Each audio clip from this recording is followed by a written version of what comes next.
Olá, este é o Arthur, eu sou a Samantha e você está no canal dele, meu, nosso, o Cão que Lê. Bom, o Cão que Lê levou um ralo, por isso que ele está aí miúdo, mas assim ele não atrapalha nosso vídeo. E essa aqui é a luzinha, deixa eu ver, arrumar.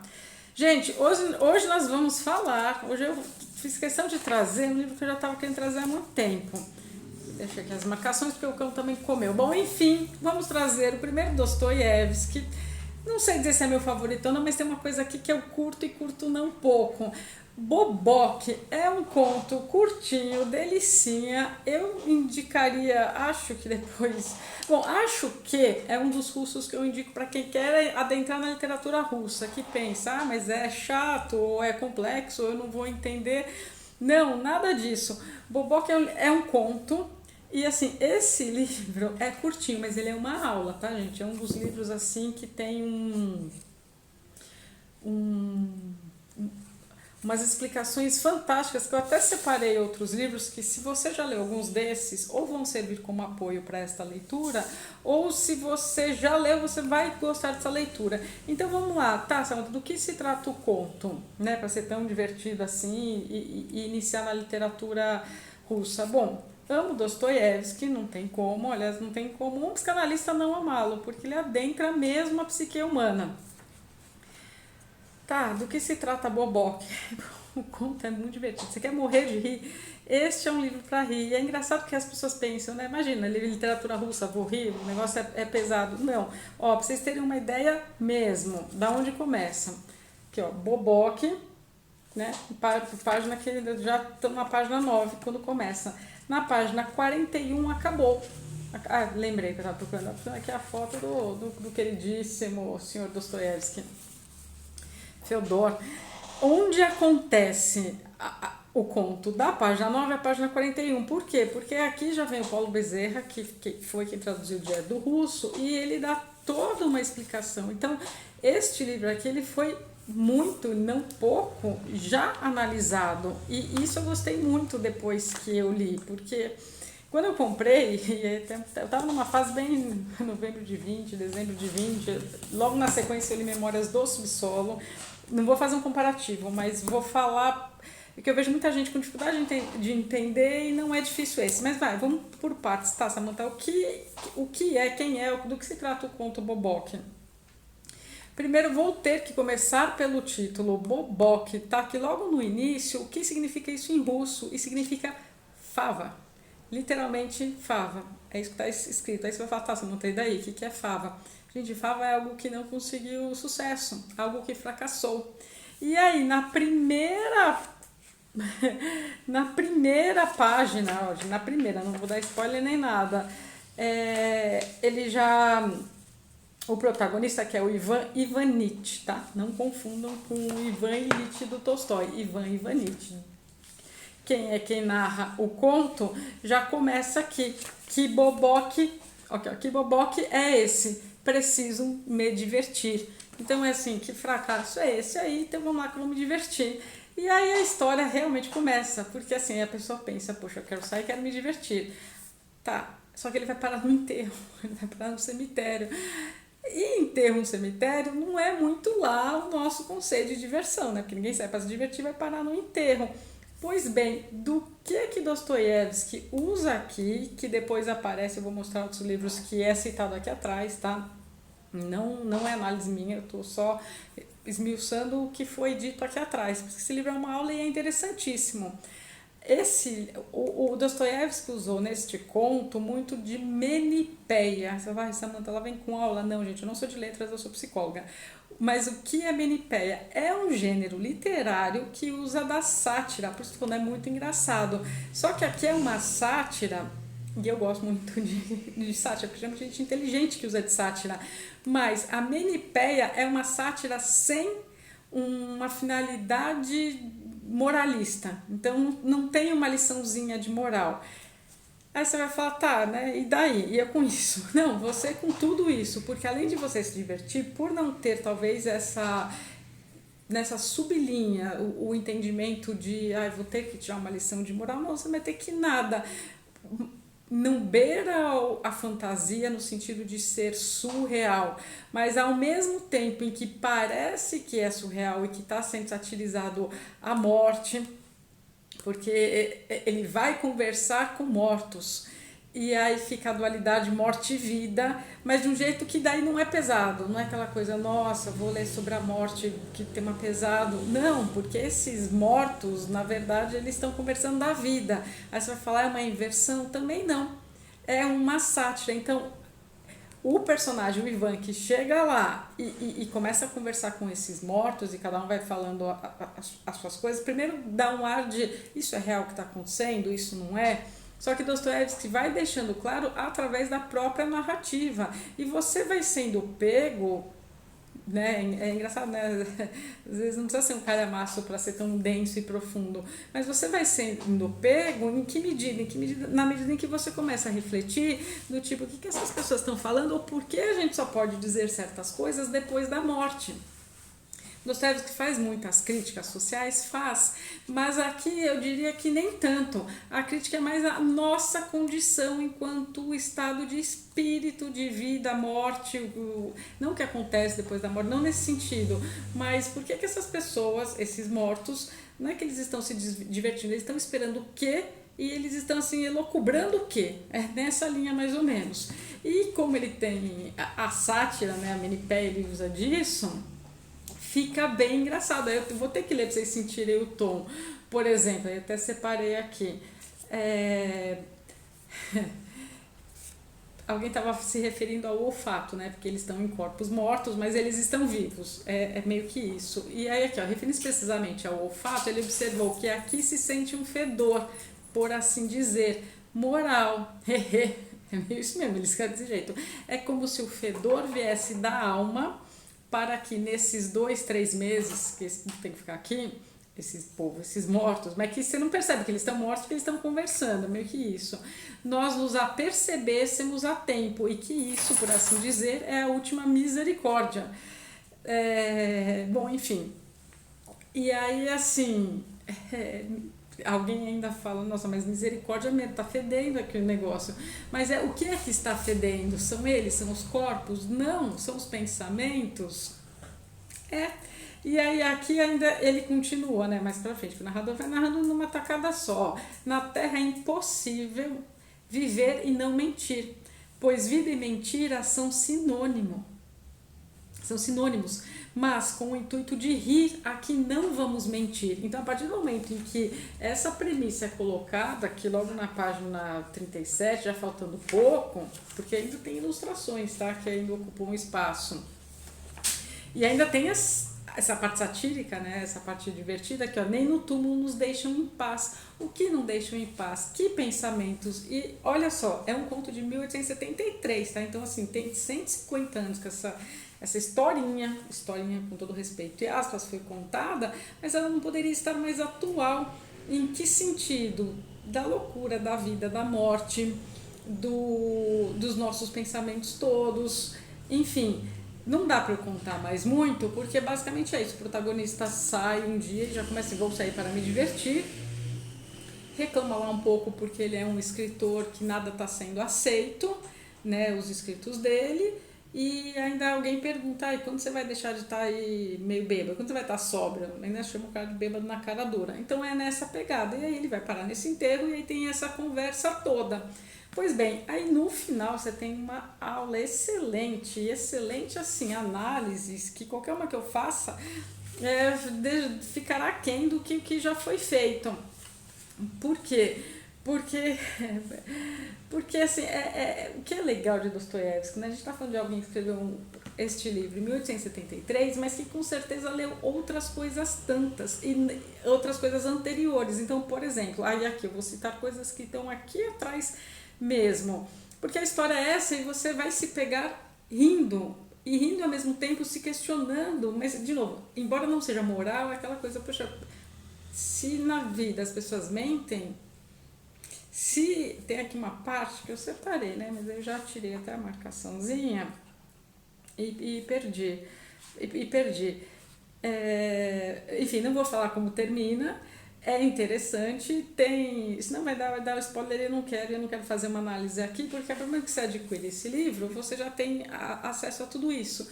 Só que aqui atrás, nessa que eu chamo de aula de tudo que foi mencionado, já está mais ou menos.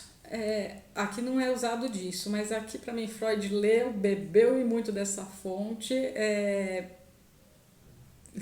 Daqui para mim nasce o conceito de inconsciente do Freud, mas essa aqui vai ficar para uma resenha mais específica, mais densa, com mais spoiler, porque eu vejo muita gente não entendendo, não compreendendo bem, porque tem, não é frases soltas nem fluxo de consciência, mas é um outro momento de Dostoiévski, tá? Bom, pois bem, falando ainda vai de Dostoiévski aqui.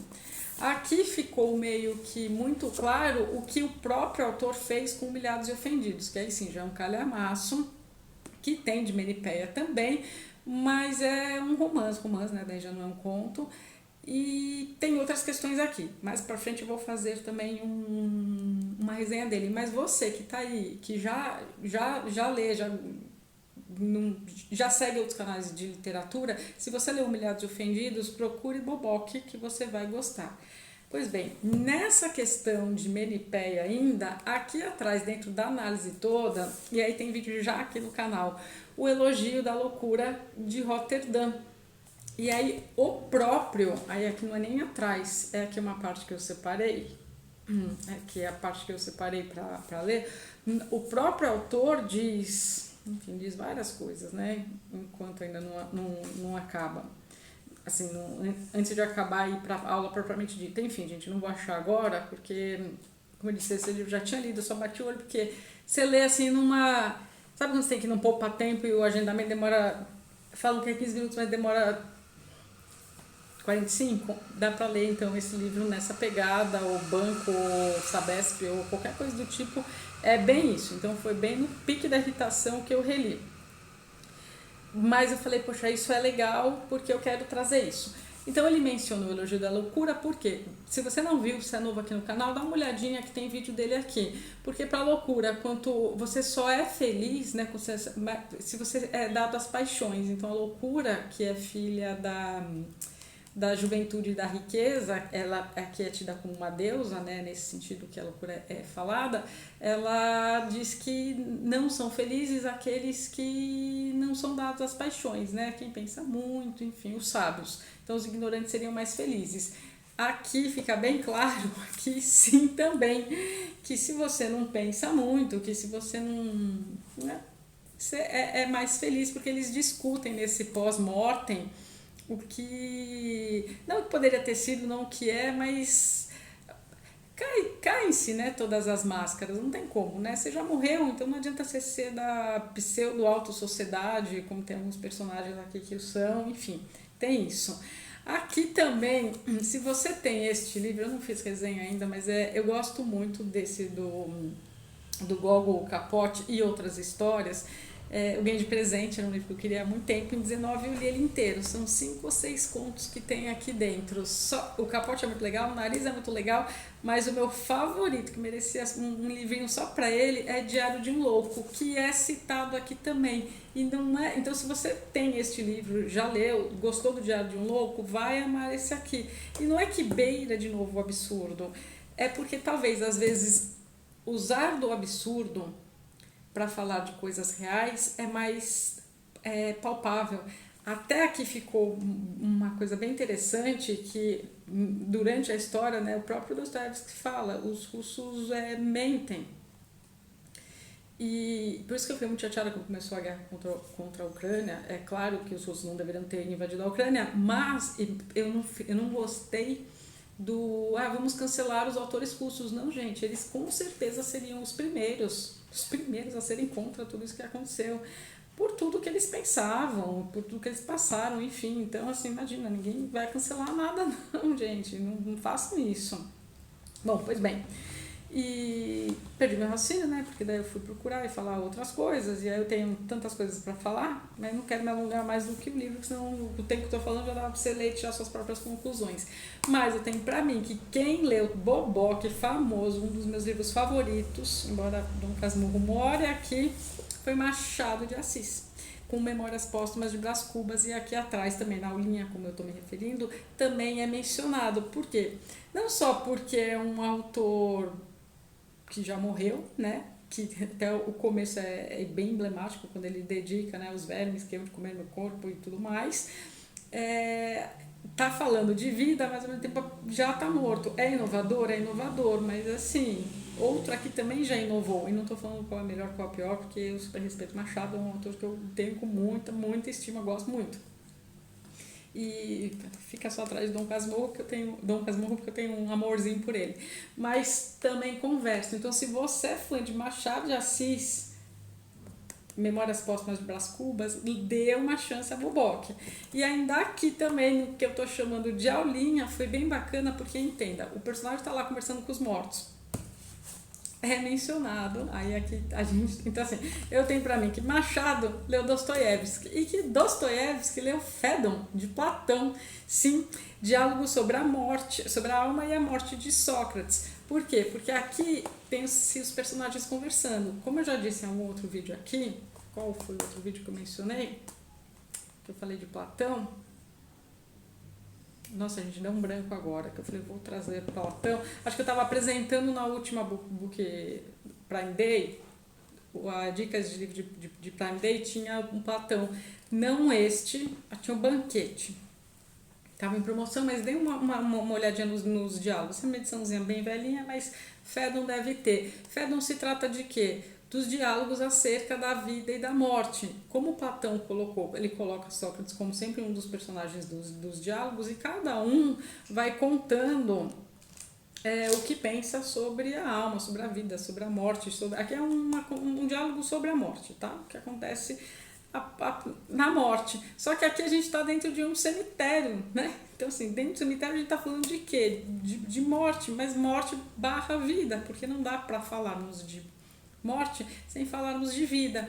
E aqui, né, como eu disse, o banquete é uma ode ao amor, Fédon é uma ode à morte, no sentido, muitas aspas aqui, mas no sentido do que o que acontece com a alma quando sai do corpo, quando desencarna, né? Não está mais encarnada, nesse sentido. E aqui os personagens de Boboque também. Então, para você que nunca leu Dostoiévski, que fala, ai Samantha, não quero pegar um calhamaço desse, eu não quero ir para algo tão assim, que vai me deixar um pouco confuso, que não tem começo, meio e fim, por onde eu começo? Não hesite, procure por Boboque. É o que eu posso dizer. Eu sou super suspeita, eu amo Dostoiévski, tem outras obras que eu ainda não li e gostaria de ler, mas eu queria deixar aqui no canal algo aparentemente denso, e não menosprezando porque de fato mas que é contado de forma muito gostosa. E embora aqui seja o clássico da Menipéia, de novo, o gênero literário que usa de sarcasmo, tá? Que é satírico, sem ter o intuito de dar uma liçãozinha de moral. Mas os russos, em geral, são divertidíssimos. Eu estou aqui apontando porque esse aqui é o que eu estou lendo. Eu ganhei de presente de uma paciente muito querida, o Mestre Margarida, e já estava na minha lista há muito tempo. E eu estou assim, morrendo de rir. Trarei resenha aqui em breve no canal, porque é muito divertido. Os russos são divertidos, então não é pesado. Eu já disse, a maior dificuldade é o nome dos personagens. Aí você decora do jeito que você conseguir, engata e vai. Bom, eu tenho dificuldade com qualquer... Eu lembro sempre das histórias, mas nome de personagem é muito difícil eu acertar. Ou lembrar, ou ficar muito claro. Eu tenho que... Não vou nem falar algo marcante acontecer, porque... A minha última resenha É Assim Que Acaba, o que eu troquei também de nome de Ryle, Kyle, enfim. Gente, para não me alongar mais, aproveitar que o cão ficou aí quietinho e dormindo, e aqui eu já apresentei a pilha de livros, está frio aqui em São Paulo hoje, eu encerro com essa dica de literatura russa, livrinho curto, pequeno, vai na leva de dar para ler em um dia, e gente, é isso, farei próximos vídeos aqui em breve. Para mim está sendo um prazer, não posso deixar de terminar esse vídeo sem pedir o seu joinha e sem pedir para que você se inscreva. Sim, eu sei que muitos de vocês estão me assistindo pela televisão, né? Às vezes está mudando e está aparecendo como sugestão. Pausa um pouco e se inscreve ou pela TV, ou pega o celular e se inscreve aqui no canal, que vai me ajudar muito. São 590 pessoas inscritas até a hora que eu estava gravando esse vídeo e eu almejo chegar aos 1.000 inscritos, não irei mentir a vocês. É isso, me contem aqui nos comentários o que acharam, o que estão achando e se lembraram de algum outro inscrito nessa linha satírica que eu vou gostar muito de saber. Tá bem, gente? É isso. Boas leituras e até os próximos vídeos aqui do canal O Cão que Lê. Se até o cão já leu, não vai você ler? É isso, gente. Até mais!